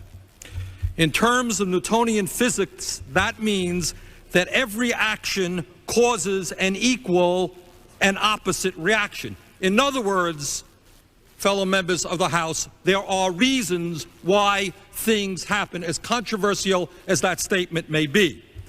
A farmer neglects to tend and care for his fields, it is likely that that crop will fail. A company neglects to invest in research and development, it is likely that that company will not be profitable. In a similar way, a society which neglects, which oppresses, and which disdains a very significant part of its population, which leaves them hungry, impoverished, unemployed, uneducated, and utterly without hope, will, through cause and effect, create a population which is bitter, which is angry, which is violent, and a society which is crime-ridden. And that is the case in America, and it is the case in other countries throughout the world. Mr. Chairman, how do we talk about the very serious crime problem in America without mentioning that we have the highest rate of childhood poverty in the industrialized world by far, with 22% of our children in poverty and 5 million kids hungry today? Do you think maybe that might have some relationship to crime? How do we talk about crime when this Congress is prepared this year to spend 11 times more for the military than for education? When 21% of our kids drop out of high school, when a recent study told us that twice as many young workers now earn poverty wages as 10 years ago, when the gap between the rich and the poor is growing wider, and when the rate of poverty continues to grow? Do you think maybe that might have some relationship to crime? Mr. Chairman, it is my firm belief that clearly there are people in our society who are horribly violent, who are deeply sick and sociopathic, and clearly these people must be put behind bars in order to protect society from them. But it is also my view that through the neglect of our government, grossly irrational set of priorities, we are dooming today tens of millions of young people to a future of bitterness, misery, hopelessness, drugs, crime, and violence. And, Mr. Speaker, all the jails in the world, and we already imprison more people per capita than any other country, and all of the executions. Can I ask for one more moment, please? I give the gentleman 30 seconds. We'll run. All the jails in the world and all the executions in the world will not make that situation right. We can either educate or electrocute. We can create meaningful jobs, rebuilding our society, or we can build more jails. Mr. Speaker, let us create a society of hope and compassion, not one of hate and vengeance. Mr. Chairman, let me begin with a profound... That's Bernie Sanders in 1994. This is during the time that they were about to pass the introducing the crime bill, and this is when Democrats, blacks, caucus, started to call black kids predators. The horizon. And some who study it say the worst is yet to come. Life in the 1990s was dominated by a sense that youth violence was out of control. The future looked bleak. To explain why, one word said it all. Super predators. Some social scientists and criminologists looked at the data and saw doom. They stepped out of their ivory towers and into the public arena to sound the alarm about a coming wave of kids who were going to ravage the country. A super predator is a young juvenile criminal who is so impulsive, so remorseless, that he can kill, rape, maim without giving it a second thought. The prediction was terrifying, and lawmakers cracked down on juvenile offenders. This country went into a moral panic over super predators. But there was one problem. The calculations were wrong. They made it up.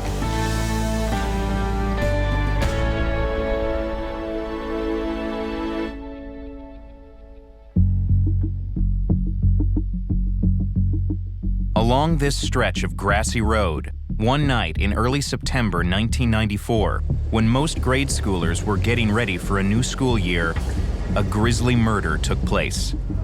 In Chicago, the body of an 11-year-old gang member nicknamed Yummy is found beneath an underpass.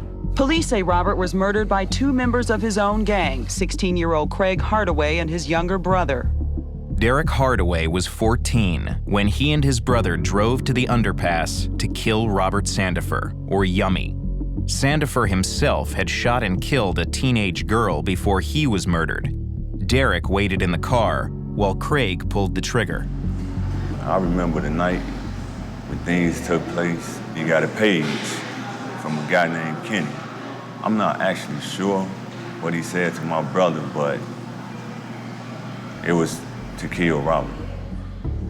Derek and his brother belonged to Chicago's Black Disciples gang. If I was told to do certain things, even if I didn't want to do it, it was either do what I'm being told or have it done to me. Even in an era of violent teen killers, Robert Sandifer's murder was big news. The story scared people, says criminologist Barry Crisberg. This was no longer a Chicago story. This was a story that no matter where you lived, you turned on the evening news and you would hear about this case. By now, nearly all of us know the story of Robert Sandifer. There was a sense that the country writ large was going to hell in a handbasket. No one had a clear idea of what to do. Political scientist John DiIulio taught at Princeton University and had done extensive research in prisons studying the criminal justice system. From 1984 to 1994, when Sandifer was killed, teenage homicide rates had more than doubled. DiIulio looked at studies that estimated that by 2000, there would be 1 million more teens between the ages of 14 and 17, and he predicted crime rates would snowball even more. You'd have a doubling or a tripling in the rate of youth violence in the time between the mid-90s and up to through mid-2000s. Perhaps most troubling to DiIulio was what he saw as an indication that the small percentage of kids who commit the most violent crimes would be much more destructive than the generation before them. Studies found that essentially 6% of every male youth cohort was responsible for about 50% of all the violent crimes committed by that cohort. That small fraction of people is going to be able to wreak incredible havoc. DiIulio wasn't the only one predicting a surge in crime. By the year 2005, we may very well have a bloodbath of teenage violence. Northeastern University criminologist James Fox says his choice of words was deliberate. I did sound an alarm, and I did use some rather strong language in terms of what might happen if we didn't react quickly. Fox and DiIulio felt compelled to call attention to this perceived problem, and rhetoric proved the most powerful arrow in their quiver. DiIulio, an Ivy League academic from South Philadelphia, wrote this article for the Weekly Standard in 1995. The term super predator originated from an inmate who said, as almost a throwaway line, he said, "Oh, these kids, they're stone cold predators." And like a match to a flame, the word caught on. Super predator, predator, predators, super predators. Linguist Ben Zimmer studies language and culture. When you use a word like predator, it is loaded with certain assumptions about the way that an animal hunts another animal. And so to call someone a super predator really amps that up even more. We're talking about a group of kids who are growing up essentially fatherless, godless, and jobless. DiIulio says that he wasn't pointing to any particular racial group as being the most potentially violent, but in 1996, he wrote that as many as half of these juvenile super predators could be young black males.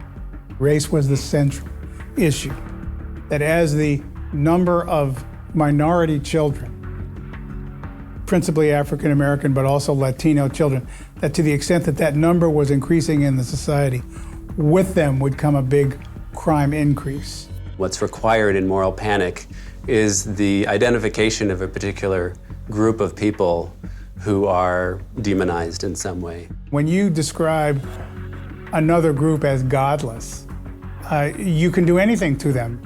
Lawmakers seized the moment to spur on the overhaul of a legal system they considered too lax. Kids that once stole hubcaps now rape and murder. No fear of punishment. Experts call them super predators. There are no violent offenses that are juvenile. You rape somebody, you're an adult. You shoot somebody, you're an adult.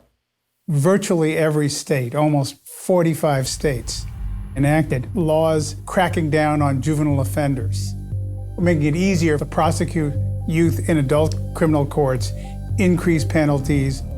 But at the same time the laws were being enacted, juvenile crime rates were already starting to show a surprising trend. Juvenile crime rates have been plummeting during this period of time in the wake of this panic. The drop in juvenile crime has been attributed to many things: a stronger economy, better policing, a decline in crack cocaine use. But DiIulio's research had not foreseen any of these trends. We were at on the precipice of being able to explain and predict all kinds of things, poverty trends, crime trends, and so forth. None of that work, none of those predictions in any of those fields have borne fruit. By the late 1990s, after a steady decline in juvenile crime, DiIulio could see just how mistaken he was. The super predator was a no-show. The predictions were off by a factor of 4. It had doubled and it was supposed to double again, and instead it was halved, right? And so that's about as far off as one could possibly get. The super predator idea was wrong. Once it was out there, though, it was out there. There was no reeling it in. The experience was a turning point. DiIulio increasingly began to think about religion and public affairs as the best way to affect change. I lost faith in social science prediction at about the same time that I gained faith of a traditional religious con.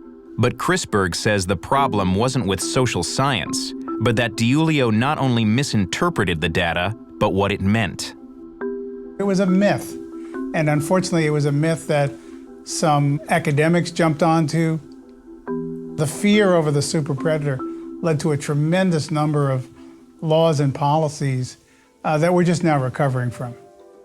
In a public move, DiIulio and Fox both signed a friend of the court document in a 2012 Supreme Court case that would ban mandatory life sentences for juveniles convicted of murder. I signed the amicus brief.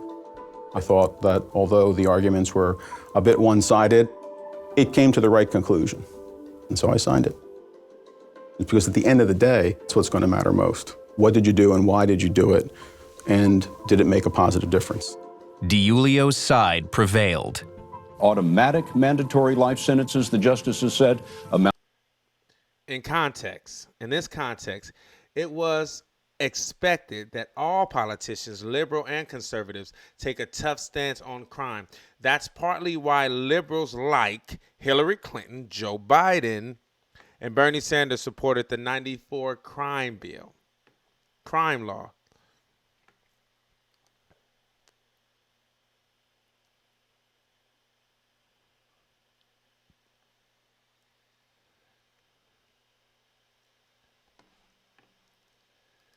So when you hear Hillary Clinton say super predators, she meant black. Mine likes to think that she didn't mean black. But anyway, let's get back to the article as I digress.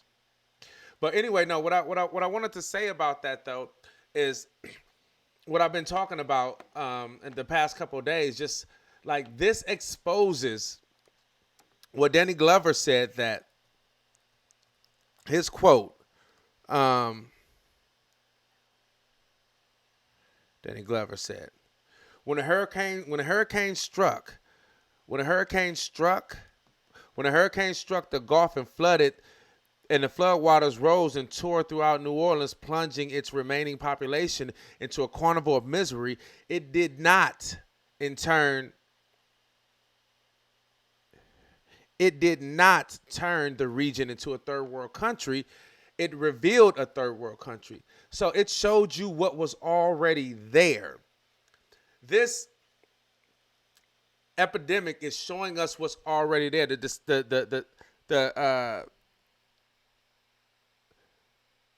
When you think about the amount of, I had those statistics up earlier about the amount of black people that are being affected, by this coronavirus. Versus, like the statistics, black versus white and things like that, you start to see then, oh, this has been going on. There's something bigger. There's something more insidious that's been going on, and that's going to continue to go on unless we address it. And this is why I was saying that we can't continue the way that we've been going. Like, it can't be okay to have Medicare for all because now we're dealing with it. Now we're going through it. So now we understand. It's not okay for us to just be like, okay, having a security blanket because sometimes things happen that's out of your control. It's only okay because we're all going through it. Knowing that there's people that go through this every day. There's people that's homeless that go through this every day. And it's not just drug addicts and people with mental health issues. And even if they did have mental health issues, we approach mental health completely wrong in this country. It's not okay now. And we should know that. And if you care about people, then you would know this as well, that there needs to be a security blanket for people that deal with this every day, because you can easily be in a situation where you're not saved by this epidemic and everybody's going through it, but something just so happens to you and your family. And you turn to the government and no one's there. That's the thing. It's hopefully this pandemic is showing the inequalities that's been happening in this country since the birth of this country. For 4 years, the United States has gotten away with. For 4 years, the United States has gotten away with persistently chopping away at weak welfare state by hidden and demonizing the population most depending on it. The poor are relegated as socially dysfunctional and impotent, unable to cash in the riches of American society. And that's a good thing. And that's exactly what I was just talking about, telling you how people look at it. Oh, they're not, it's when someone else is homeless, we don't look at, oh, this happened or they lost their job. It's something that they did. Right now, we're not looking at it as something that we did. We're looking at it, this is something that's out of our control. We never give anyone else that consideration. When it's not a group effort, when as a collective of Americans we're going through it. If it's just he must have done something wrong, or she must have done something wrong. You know what I'm saying? And that's what she's saying right here. For years, the United States have gotten away with persistently chopping away at weak welfare states by hiding and demonizing populations most depending on it. The poor are relegated as socially dysfunctional and inept, unable to cash in on the riches of American society.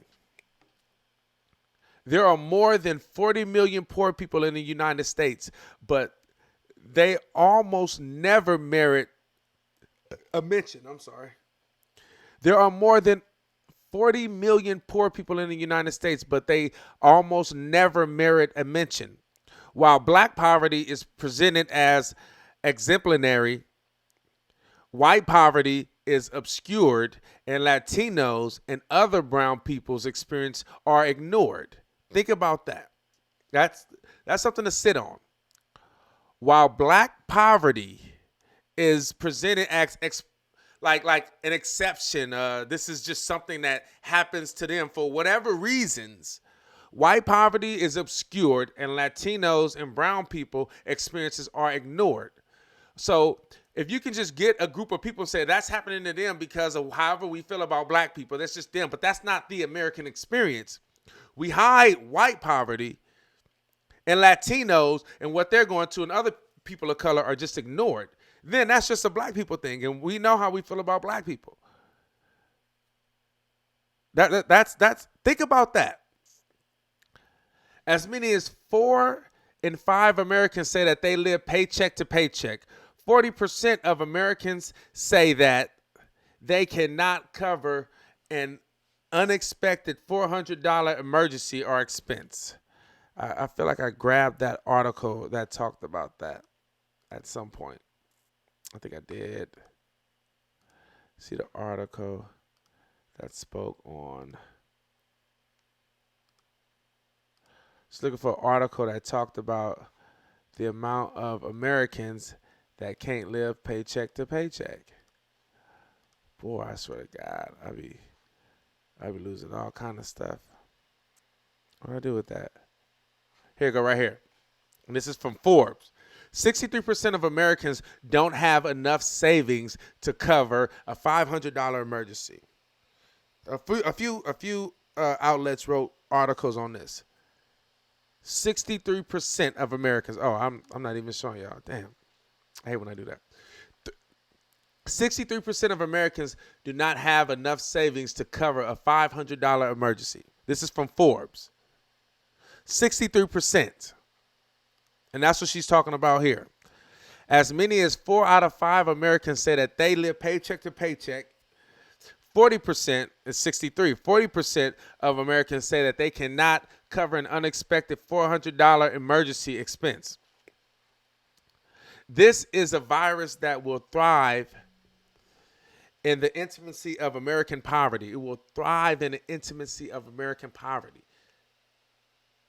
Lack of health care, underinsured, uninsured people that so used to not having insurance, they just don't go to the doctor and just feel like they can ride it out, quote unquote, ride it out, because they don't want to go bankrupt, or they never had insurance and just be like, I don't know what to do. They don't even know that they can go to the emergency room and the emergency room can't deny them because they never had insurance before.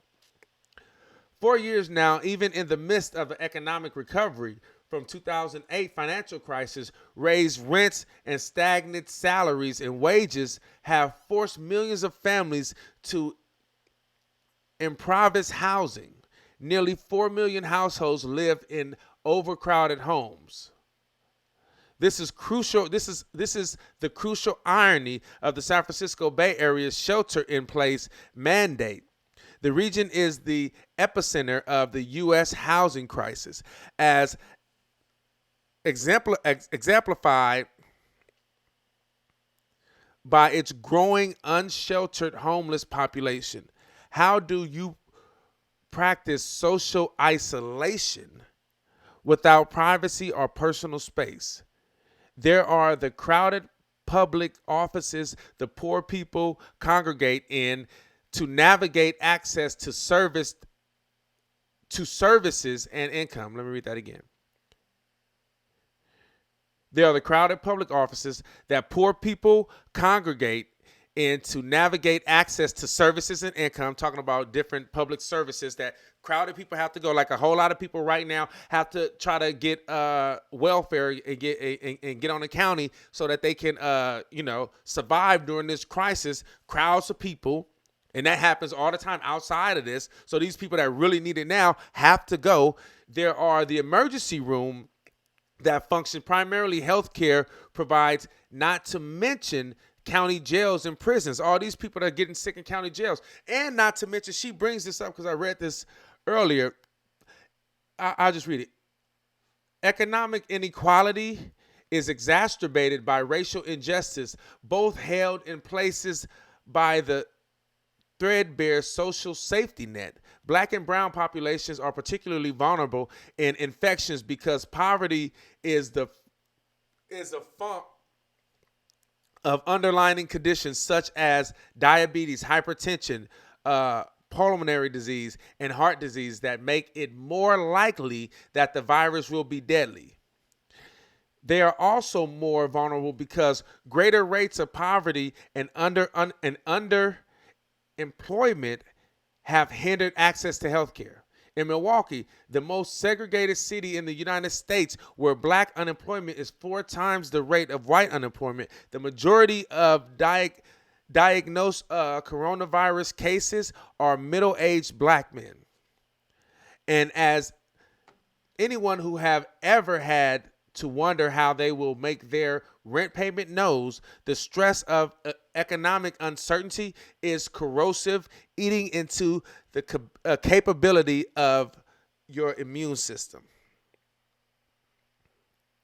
But the danger of contracting the coronavirus will hardly be the problem of poor people and working class alone. Those who, because of poverty and insecurity, are most vulnerable to infection also have disproportionate contact with the broader public through low-wage retail, service, and work. And this is the part that I wanted to talk about.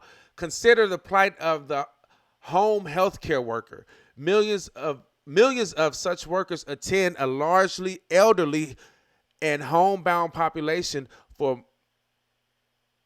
mere hourly wages and often without health insurance. So let me read that again. Millions of such workers attend a largely elderly, homebound population of mere hourly wages and often without health care insurance. In 2018, home health care workers 87% of whom are women and 60% of whom are Black or Latino, made an average of about $11.50 per hour. These workers are ensued of our society.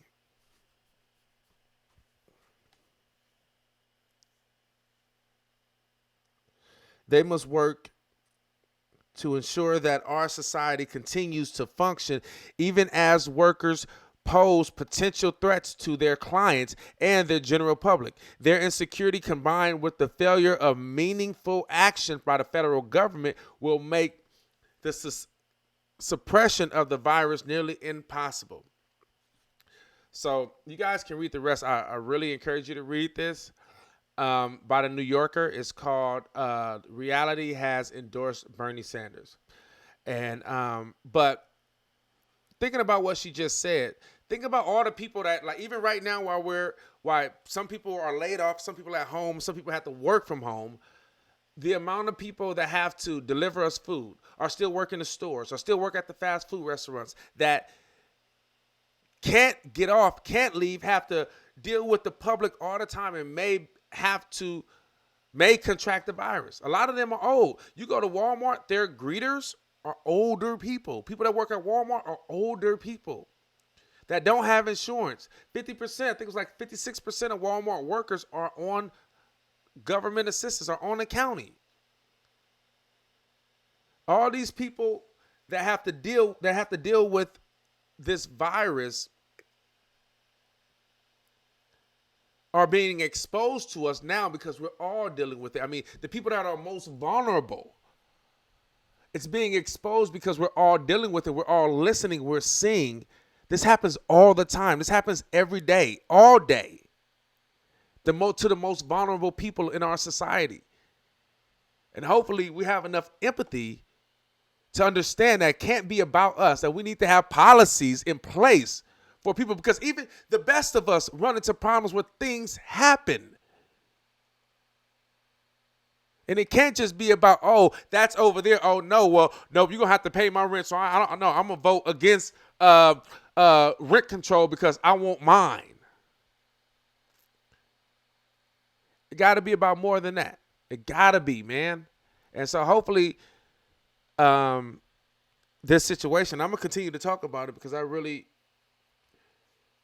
hope that this opened people's eyes to things outside of your own bubble, because it should matter.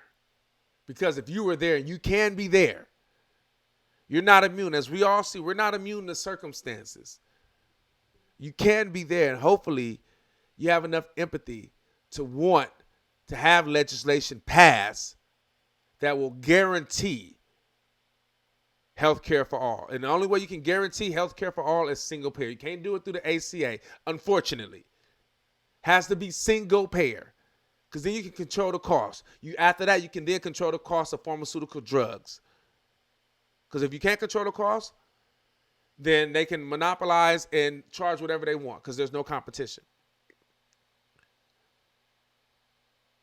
Rent control, because people should have a roof over their head. It should matter that someone doesn't have to sleep in the snow or in the rain or just on the concrete floor. That should matter to you, because any one of us can fall into some circumstances out of our control, and we're in that position, and we would want someone to give a fuck about us.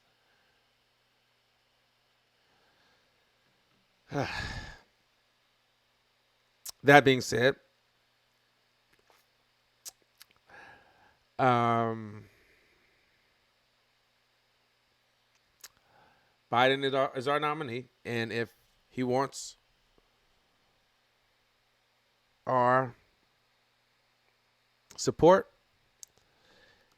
then he should change his policies. And I just want y'all just to reiterate how awesome I am.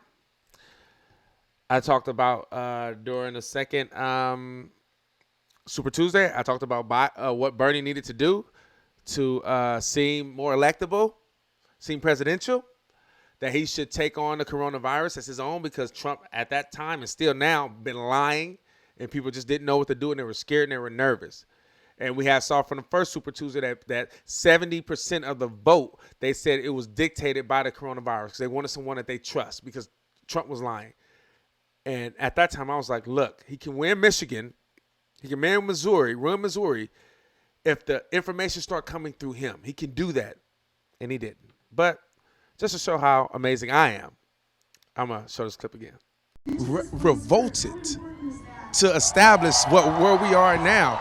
And I think if he can connect those two things, people will buy into it. And you don't have to change the name of something because it doesn't sound right. But we're here. Now, that's why we need Jordan to make sure that we have Jordan in Arizona. But we were talking this morning, we were talking about Bernie. And there's a few things I feel like that he should grab a hold of. And one of them is the coronavirus. The coronavirus is a pandemic. We have a president that doesn't want to talk about it. He lies about it. He would rather keep Americans on the ship than bring them here so that our numbers can stay down. This is how he thinks. So people have anxiety about this. They don't know what's going on. You got schools in New York is closing down for next week. You have schools in California already closed down. In Washington, this is going on. It's about to get worse way before it get better. I feel like this is a time for Bernie Sanders to take a hold of this opportunity, take a hold of the coronavirus, the same way that Obama took a hold of the housing crisis. You remember when Biden and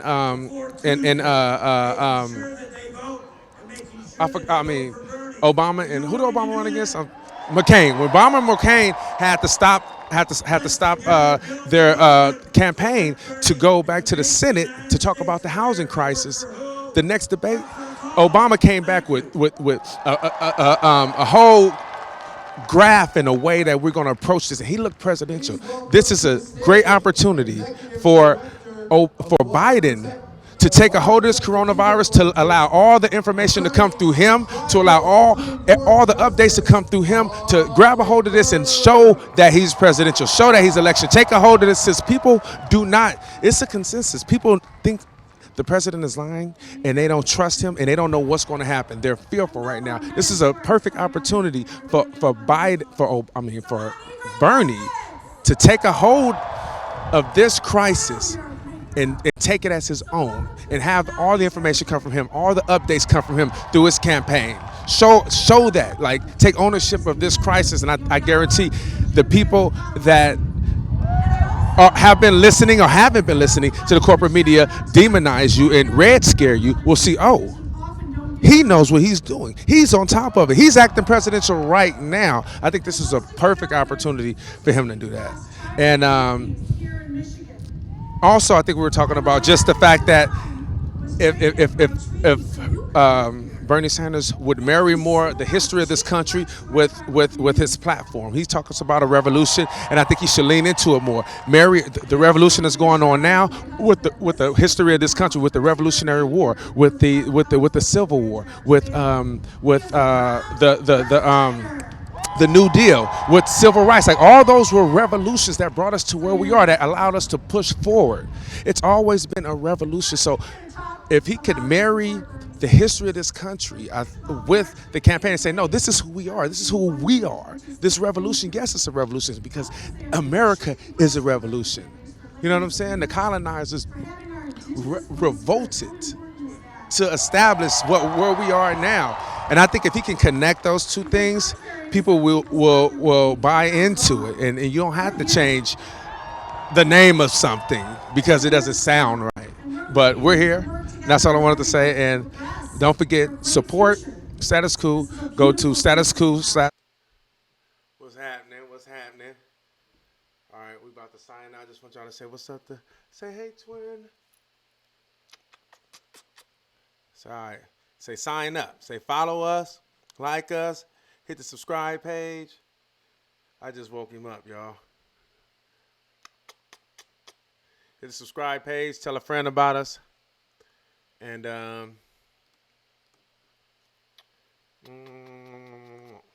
we out. You like that last video? Follow us on YouTube, Instagram, Facebook, and Twitter, where the progressives have a voice. And remember, share this, like it, subscribe to the channel so we can grow. the section independent. That part.